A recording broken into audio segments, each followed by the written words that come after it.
Dearg, mar a roiine úsla a chóide, mar tas agé is sé seo, 2018 blin na Gaeilge, the year of the Irish. Mass mór a go amach go dtí an Gaeilge passaí.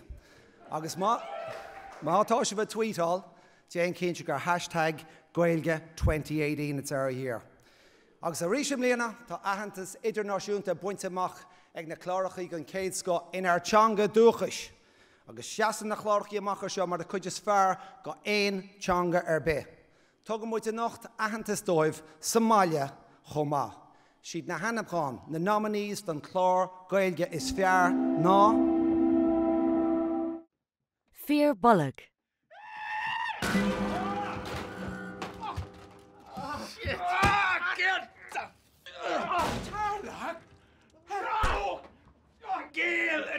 No way! Stop! No!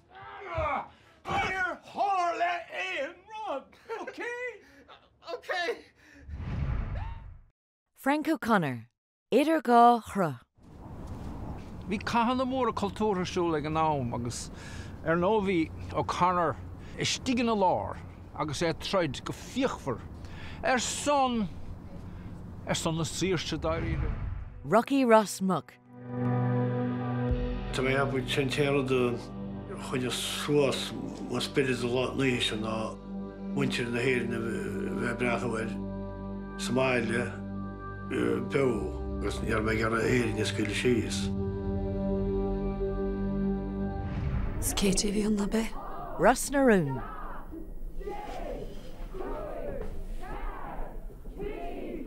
Sinna fáil nach Jason an Seáine. Tá saige.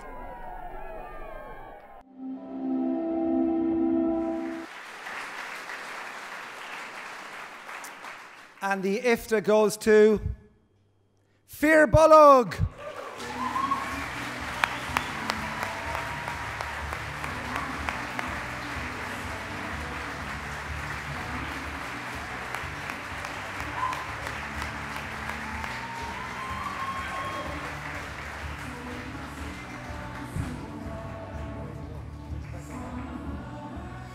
I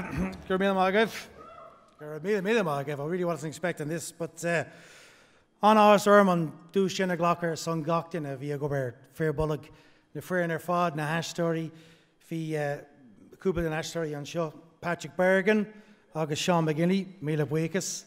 While I'm a Buikas go all the TG Cahar, Darnoya, Gohara, Mial O'Malley, on BAI, who else? The editor's up there, Ulton Murphy on Agahor. Ulton, thanks a million. This is really unexpected. I thought Ross Muck was going to get this. This is fantastic. So it's a great honour. I'm really, really honoured to have it. I'm also time for a piss, so I'll just keep it really short. So, go read me the Morgan.